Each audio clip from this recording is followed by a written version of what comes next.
subscribe to my channel.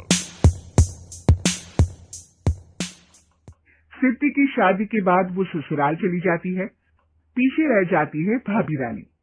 सिद्धि के ससुराल जाते ही भाभी कहती है, अरे वाह जी वाह, सारे कपड़े मेरे। हाय रे पैंट, अरे वाह वाह, मजा आ जाएगा। अरे ये सिद्धि की अलमारी के सामने खड़े होकर क्या बड़बड़ा रही है? जाकर देख मेहमानों को विदाई की मिठाई मिली कि नहीं। अब हाँ माँ जी, क्यों नहीं, लेकिन पहले कपड़े तो बदल लूं। अब रानी आ जाती है सिद्धि के उन कपड़ों में जो वो ससुराल जाने से पहले घर छोड़ जाती है। अरे रानी, कुछ दिन रुक जाती।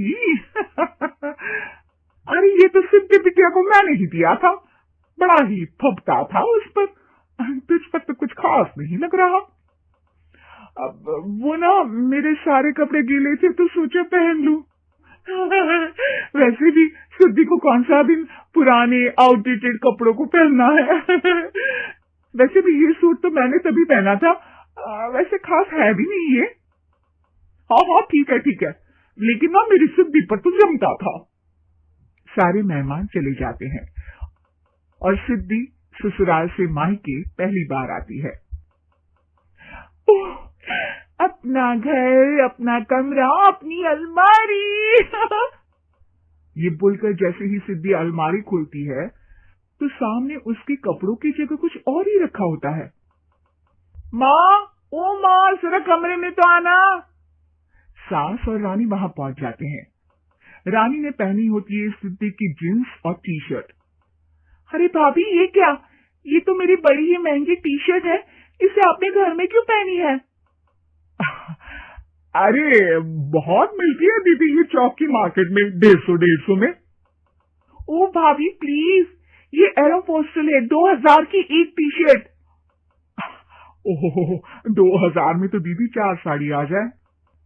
अब क्या बोलूं भाभी, ये मेरी अलमारी में छोटू के कपड़े, तो मेरे कपड़े कहाँ है? मेरी अलमारी में। अब दीदी आपको कौन से पुराने कपड़े पहनने थे? माना भाभी, लेकिन मैं जब घर आती तो यही सब पहनती ना। अरे तुम तो बड़ी कंजूस हो दीदी। खैर, वक्त आता है जब सिद्धि ससुराल के लिए रवाना हो रही होती है। अरे रानी, अंदर से सिद्धि का गिफ्ट ले आ, लड़की पहली बार ससुराल से मायके आई है। रानी अंदर जाती है और एक सिंपल सी साड़ी लेकर बाहर आ जाती है। ये लीजिए माँ जी। सास बेटी को गिफ्ट देकर ससुराल भेजती है। अगले दिन रानी एक सुंदर सी साड़ी पहनकर सामने आती है।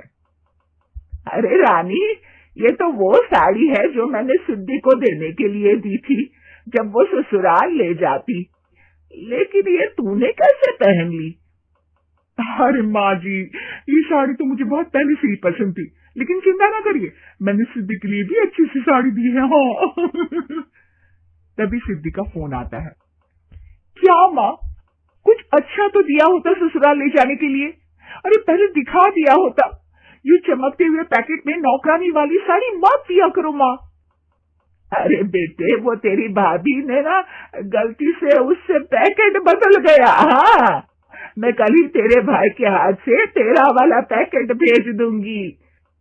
अरे रहने दो माँ, आई एम श्योर भाभी ने अभी वही साड़ी पहनी होगी जो तुमने मेरे लिए रखी थी। तुम तो समझ नहीं पाई उनको। खैर छोड़ो, मैं ज्यादा बोलती अच्छी नहीं लगती, रहने दो, आपको उन्हीं के साथ रहना है, फिर बात करेंगे।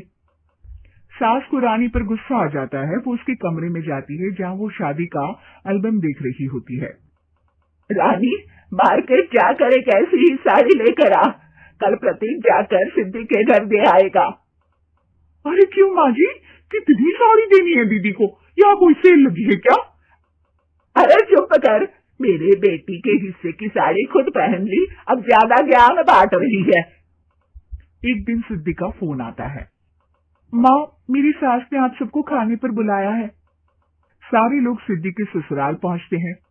खाना खाकर वो लोग निकल रहे होते हैं कि सिद्धि की सास सभी को गिफ्ट देती है।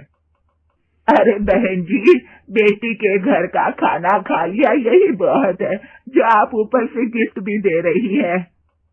अरे बहन जी, आप भी कहाँ इन बातों पर विश्वास कर रही हैं। सास सभी को गिफ्ट देती है, लेकिन रानी को जो साड़ी देती है वो अजीब सी हरे रंग की लाल रंग की बड़ी छाप वाली होती है। अरे छी, ये कौन पहनेगा? सासू माँ को तो जरी वाली इतनी सुंदर, और मेरे लिए ये नौकरानी वाली। अरे भाभी, दरअसल मैं जब भी घर आती थी आप वापसी में ऐसी ही साड़ी देती थी ना, तो माँ ने सोचा कि आपको आपके पसंद की ही साड़ी क्यों ना दी जाए। बेचारी रानी, बोलती भी तो क्या। सिद्धि और सास रानी का चेहरा देखकर हंसने लगती है, तो रानी समझ जाती है कि अपने ही बिछाए जाल में वो फंस चुकी है। Subscribe to my channel.